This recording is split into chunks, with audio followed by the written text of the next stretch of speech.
My name is Jason. I work as a detective in a small town. This town has never had a high level of crime. People here know each other, and the most serious cases were small thefts or domestic conflicts. But everything changed one cool autumn morning. I was sitting in my office sorting through old cases when the bell rang. It was a call to a crime scene. I didn't know yet that this day would be the beginning of the most terrible investigation in my career. I arrived at the scene. A small house on the outskirts of the city. The police had already surrounded the area, and I saw medics carrying the body out. You could tell by their faces that this was no ordinary murder. "Jason, this is something scary," Sergeant Blake told me as he met me at the entrance. "We haven't seen anything like this before."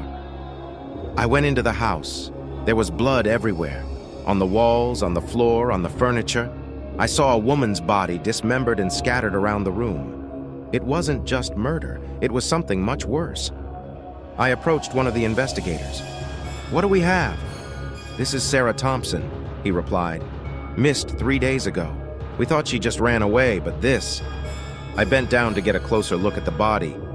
"This looks like the work of a psychopath. We're dealing with a serial killer." Instinct told me that this was just the beginning.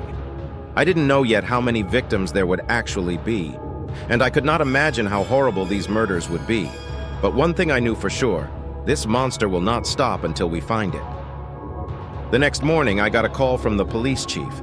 He was clearly worried. "Jason, this keeps getting worse. We've found another body, this time in the woods." I immediately went to the scene. The forest was gloomy, with thick vegetation that created an atmosphere of uncertainty and fear. The body was found near an old abandoned house. It seemed like the killer knew what he was doing and wanted us to find him. The victim is a young man, about 25 years old. The body was mutilated and disfigured in the same way as the previous one. On the chest were carved strange symbols, similar to some kind of ritual signs. "What could that mean?" I asked the criminologist. "It looks like some form of ritual murder," he replied. "But we don't yet know the exact nature of these marks. More research time is needed." I felt that this killer was playing with us. He leaves clues, but at the same time he wants to remain elusive. It pissed me off. I couldn't let him continue. We started the investigation by reviewing all old missing persons cases. I was sure that this killer did not appear out of nowhere. He must have acted before, but we simply did not connect these cases with each other. The more I delved into the case, the more horror gripped me. This monster was among us, and it was much closer than we thought.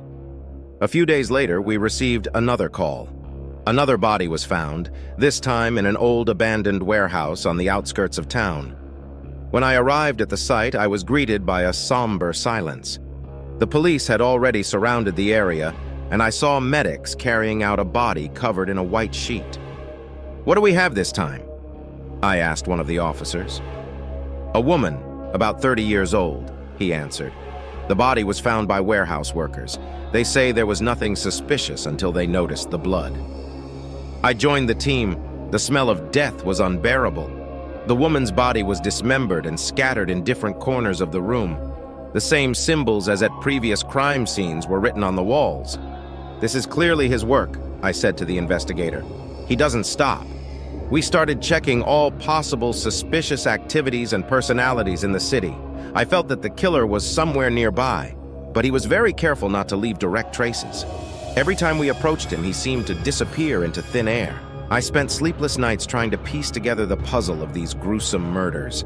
I knew we were dealing with a very intelligent and cunning killer, but I couldn't understand why he was doing this. What motivates him?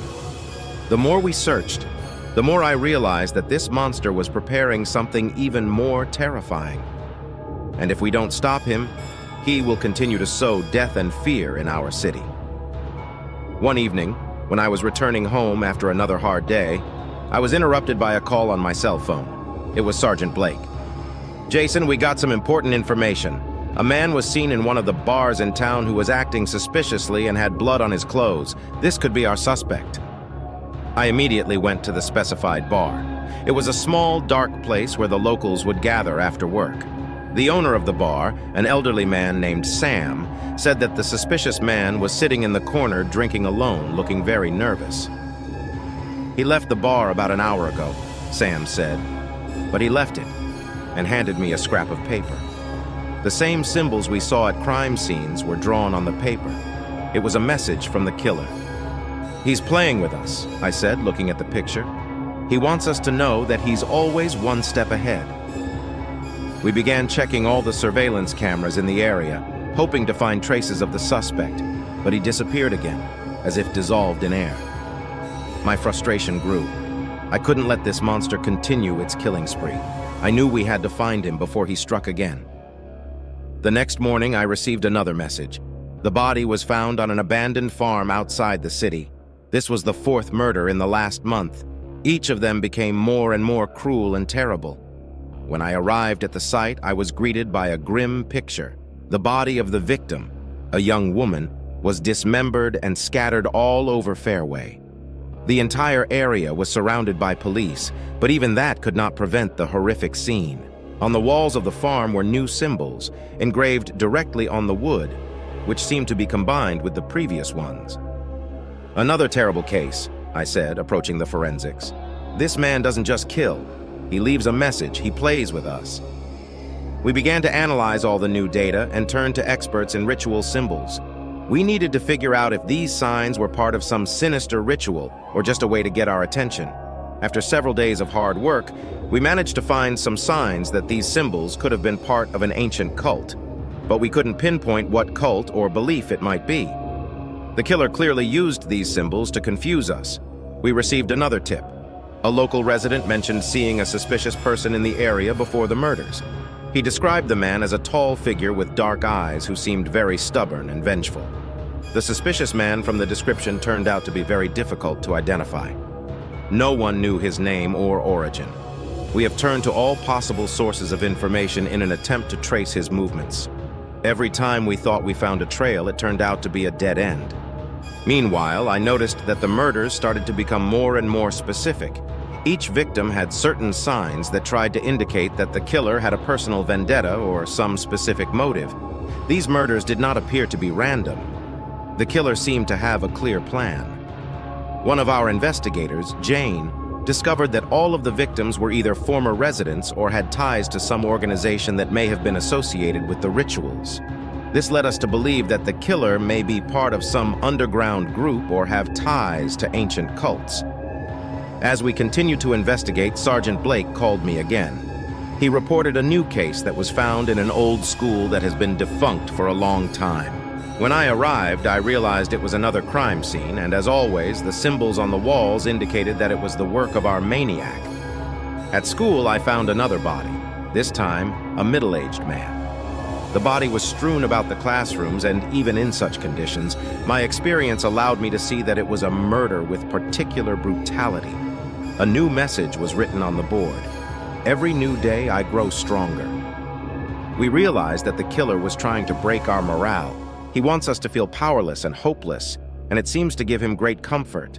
We assembled a team and began analyzing all the evidence collected, trying to understand if there was any connection between these crimes. I was already beginning to lose faith when our investigations did not yield significant results. Gradually, a new version emerged. Perhaps the killer is motivated by parts of a great personal tragedy or trauma. It is possible that all this is part of a long, merciless revenge plan. The investigation continued, and with each new murder, our hopes for a quick solution to the case dwindled. While we were trying to find connections between the victims, we were approached by one of the victims who miraculously survived. Her name was Mary, and she was one of the survivors of the attack, but was able to escape. She described the killer as someone who acted with incredible cruelty and desperation.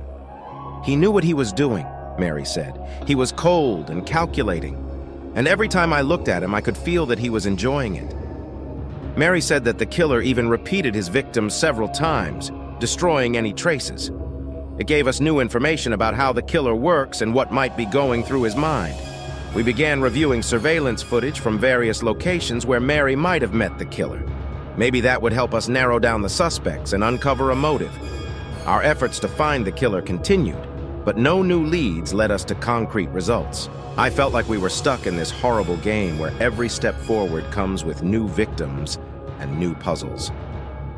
Sergeant Blake invited me into his office and showed me the new data we had received. These were detailed reports from a laboratory that analyzed all the evidence found at crime scenes. "We found some interesting things," Blake said. "It turns out that the blood of all the victims contains traces of certain drugs. This may be the key to the solution." We began to check possible medical facilities and laboratories that could use these drugs. This could help us narrow down the suspects and find a connection between the killer and the medical staff. At the same time, I continued to search for information about ancient cults and rituals. Maybe our killer isn't just a psychopath, but someone who uses rituals as part of his plan. We kept digging in all directions when our efforts yielded a new result. One of the local residents, who worked in a medical laboratory, admitted that he noticed something suspicious. He saw how one of his colleagues, Richard, visited the laboratory unusually often and took medical drugs. "Richard has always been a bit strange," said the resident. "He usually works alone and never talks about what he's doing." We started checking Richard out, and he turned out to be unusual. He had a medical education, but in many ways his behavior was unfriendly and opaque. We decided to conduct an investigative experiment and take Richard in for questioning. When we met with Richard, he was calm and collected, but his reactions to some questions were strange. We suspected that he might be involved in the murders, but we couldn't find direct evidence. We decided to turn to psychologists to better understand the behavior of our killer. Perhaps this will help us find new approaches to investigation. One of the leading experts, Dr. Jonathan Hawk, agreed to help us. Dr. Hawk analyzed all available data and clues. He noted that our killer probably has a personal motive related to deep psychological trauma or stress. The murders, he said, could be a maniac's way of finding control or regaining power in his life. This type of killer often looks for ways to manipulate and control the situation in order to regain a sense of power, explained Dr. Hawk. Sometimes these actions become a kind of ritual for him, a way to find solace or relief. With the new knowledge, we decided to revisit all the previous cases and focus on possible commonalities among the victims. All of the victims appeared to have some connection to a local medical organization or medical-related events. This discovery made us turn to Richard again. We decided to search his house and laboratory. As a result, many suspicious items were found. Blood samples, medical instruments, and even old medical records that could indicate that he has knowledge about various medical drugs and procedures. Richard denied his involvement in the crimes, but after extensive questioning, we were able to find some inconsistencies in his testimony.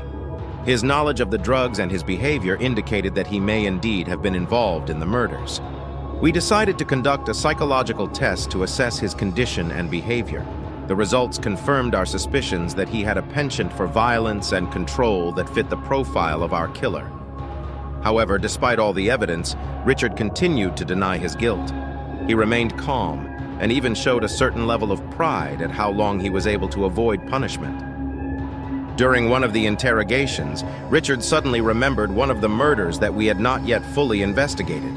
He spoke of how the killing was special and how he did everything right. We checked his statement and found that Richard may have been involved in this case as an observer or even as an aide. This was further evidence that he may be part of a larger plan or group. In parallel with this, we continued to check all possible connections of Richard. It turned out that he was seeing a psychologist who could help him treat his mental disorders. We decided to contact this psychologist to learn more about Richard and possible mental problems. A psychologist, Dr. Susan Blake, proved to be a key figure in solving this case. She confirmed that Richard had serious mental problems, including obsessions and trying to find a way to express his dark desires. "Richard never seemed dangerous at first glance," said Dr. Blake, "but he often mentioned dark ideas and desires that could turn violent." Dr. Blake provided us with detailed records and information about Richard's therapy sessions. This allowed us to better understand how his mental state could have escalated into serial killing. We conducted additional interviews with Richard using new data from his therapy sessions. This helped us uncover a few more details about his plans and motivations. He continued to maintain his innocence, but his answers became more vague and uncertain. With each new testimony and piece of evidence, the investigation drew closer to completion. We discovered new connections between Richard and the victims that confirmed his involvement in the murders. But most importantly, we found a way to understand why he did all this. A psychological analysis of Richard and his activities indicated that he used his murders as a way of manipulating and expressing his deepest fears and complexes. It was not just violence. It was a way to control and destroy those who were not to his liking or reminded him of his own shortcomings. We completed the search and questioning and gathered enough evidence to charge Richard. He was detained and awaiting trial, but even in prison he continued to show signs of his mental disorders. While Richard was in prison, we received new information that indicated that his murders may have been part of a larger plan. We were able to discover that he did not act alone, but was part of a group that could be connected to other ritual killings in other regions. We have opened a new investigation, trying to find connections between Richard and this group. It turns out that the murders he's been carrying out may have been part of a larger plan in which he was just a role player. While investigating new leads, we discovered that Richard's murders may have been just part of a sinister ritual that was linked to other murders. We had to turn to specialists in ritual practices to reveal the whole picture. We have also assembled a team to work together with other law enforcement agencies that have dealt with similar cases in other regions. This helped us create a unified picture and understand that our killer may have been part of a larger criminal group. The investigation was still ongoing, but we began to feel that we were getting closer to the solution. Gradually, new clues and evidence indicated that Richard's murders were part of a global campaign of terror and manipulation. We discovered that the group Richard belonged to had specific rituals and techniques that helped them control and intimidate their victims. This allowed them to remain in the shadows and avoid arrest. We continued to work on solving this complex case. Our investigation was nearing completion, and we began preparations to arrest other members of the group. While this was happening, Richard continued to maintain his loyalty to the group, even in prison. This showed us how deeply he was immersed in this dark activity. We were finally able to create a map of all the possible connections and plans of the group. This allowed us to identify the main suspects and prepare for further actions to stop their activities. We received permission to arrest the main members of the group. At the same time, our investigators continued to review all the evidence to gather more information about the activities of this group. The investigation was really gaining momentum, and we started to feel like we were getting closer to solving the case. During one of the arrest operations, we discovered a new victim who became part of this terrible plan. It turned out that she was a victim of ritual actions related to the group's common goal. This new discovery confirmed our suspicions about the global nature of the group and their motivation. We began to find out how this group functioned on a global level. It turned out that they had accomplices in other countries engaged in similar murders. This complicated our investigation, but also helped us understand the big picture. With new knowledge, we focused on revealing all aspects of the group's activities. During one of the interrogations, one of the arrested members of the group agreed to cooperate with us in exchange for a light sentence. This became an important breakthrough in the case. A member of the group told us about the places where they performed their rituals and kept evidence. We organized numerous raids that allowed us to find many important things, including documents and records that confirmed their crimes. With the new evidence, we were able to identify several key individuals who were the leaders of the group. It helped us understand who is behind all this and what their goals are. After extensive investigations and arrests, we were able to confirm that Richard and his group were part of a larger global network that specialized in ritual murders. It was a shocking discovery, but it helped us understand why these crimes were so difficult to investigate. We focused on preparing for trials. A large amount of evidence was prepared to ensure a fair verdict for all members of the gang. It also helped us test our hypotheses and understand how this group was able to avoid detention. While the trials began, we received new testimony from former members of the group. They talked about how they managed to keep their activities secret and how they manipulated people to achieve their goals. One of the most important witnesses confirmed that the group used certain psychological manipulations to control its members. This allowed them to remain organized and keep their activities secret from law enforcement agencies. We also found that some gang members had professional skills in areas that helped them avoid detection, such as medical knowledge or document manipulation skills. With the new data, we were able to reconstruct most of the gang's crimes. This included a detailed reconstruction of their rituals and the methods used to achieve their goals. We also collected testimonies from victims who survived and were able to provide important information about how the group operated and the methods it used to control them. The trials continued, and we received new evidence that confirmed the involvement of all members of the group in the crimes. This helped us to ensure that justice would be done. As the trials drew to a close, we received new information about how the group operated in other countries. This helped us understand how their crimes affected other regions and how they were able to avoid arrest elsewhere. We focused on investigating the group's international ties. This included cooperation with law enforcement agencies of other countries and the exchange of information about their activities. With the new data, we were able to find links between groups in different countries. This helped us understand how criminals organize their activities on a global level. We continued our work to ensure justice for all victims of the group. This included assisting victims and working with psychologists to ensure their rehabilitation.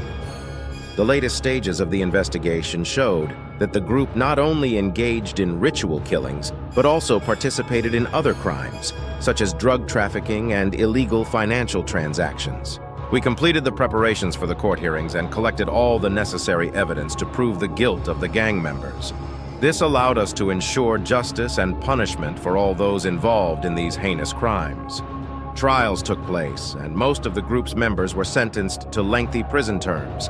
This was an important step in the fight against global crime and ensuring justice for victims.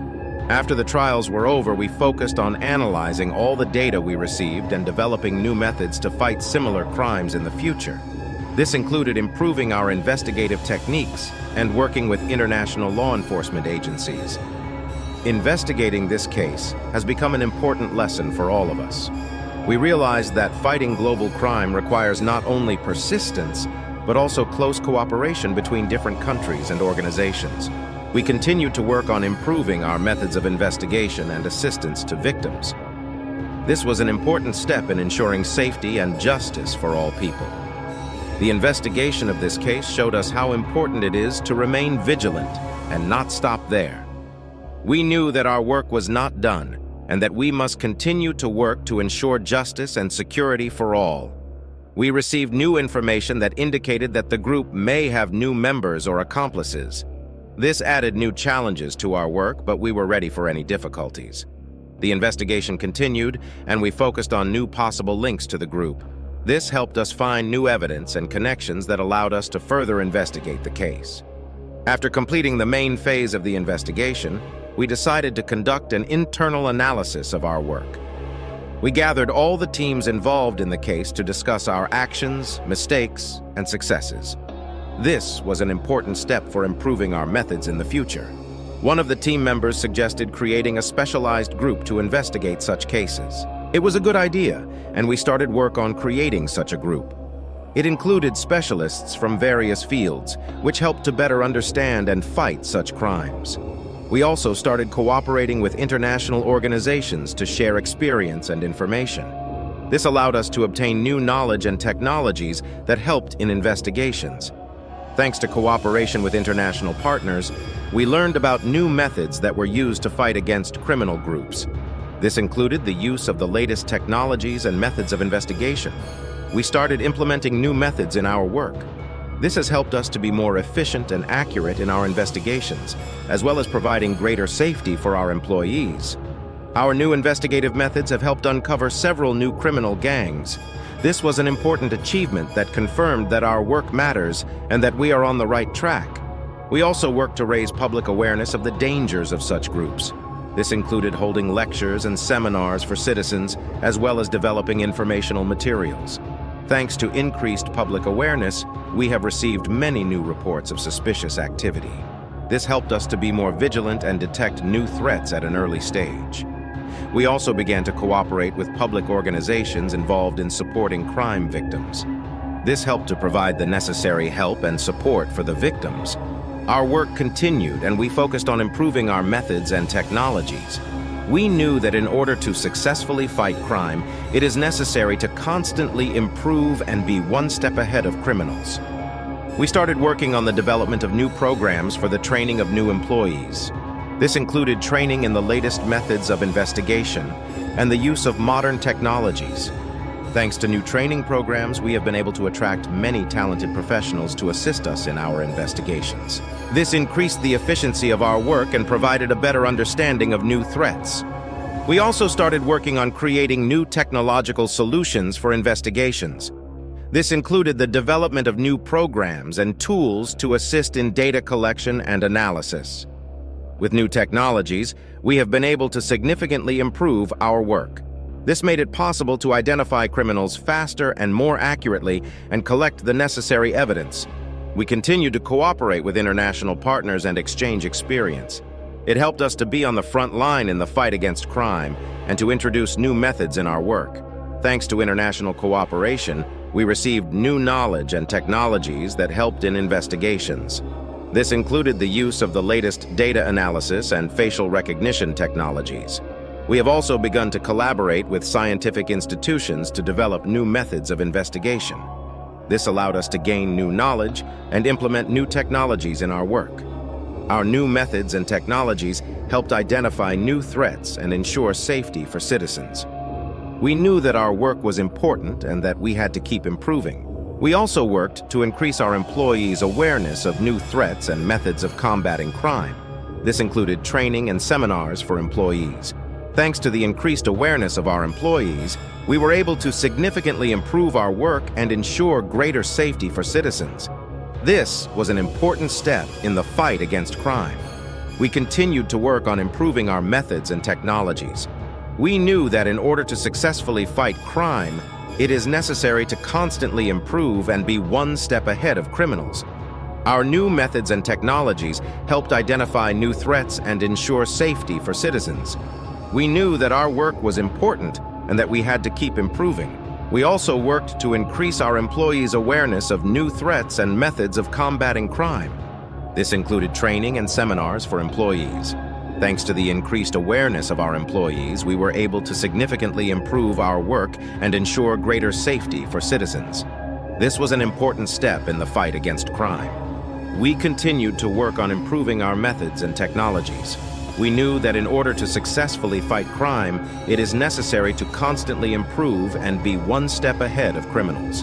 Our new methods and technologies helped identify new threats and ensure safety for citizens. We knew that our work was important and that we had to keep improving. We also worked to increase our employees' awareness of new threats and methods of combating crime. This included training and seminars for employees. Thanks to the increased awareness of our employees, we were able to significantly improve our work and ensure greater safety for citizens. This was an important step in the fight against crime. We continued to work on improving our methods and technologies. We knew that in order to successfully fight crime, it is necessary to constantly improve and be one step ahead of criminals. Our new methods and technologies helped identify new threats and ensure safety for citizens. We knew that our work was important and that we had to keep improving. We also worked to increase our employees' awareness of new threats and methods of combating crime. This included training and seminars for employees.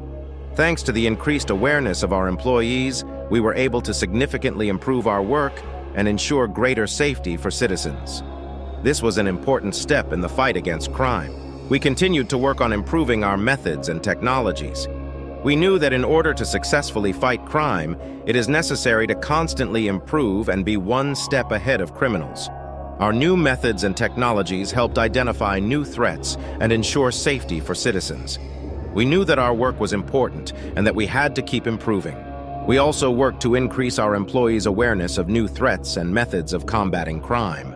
This included training and seminars for employees. Thanks to the increased awareness of our employees, we were able to significantly improve our work and ensure greater safety for citizens. This was an important step in the fight against crime. We continued to work on improving our methods and technologies.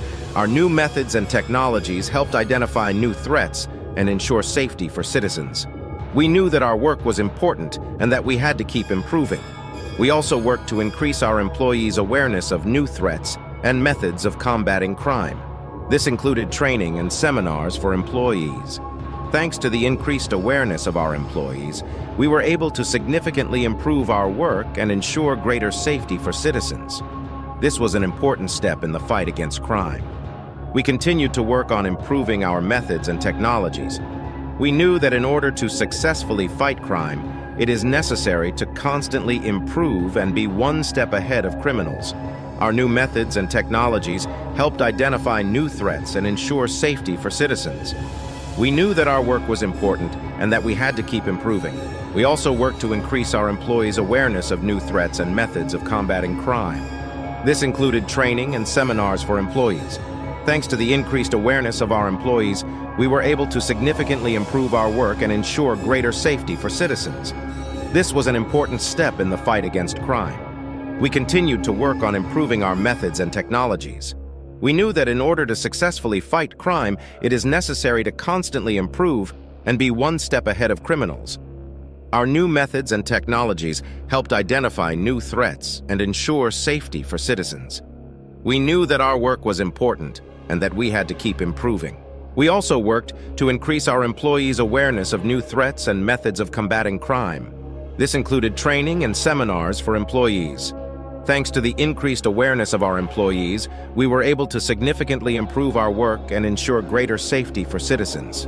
This was an important step in the fight against crime. We continued to work on improving our methods and technologies. We knew that in order to successfully fight crime, it is necessary to constantly improve and be one step ahead of criminals. Our new methods and technologies helped identify new threats and ensure safety for citizens. We knew that our work was important and that we had to keep improving.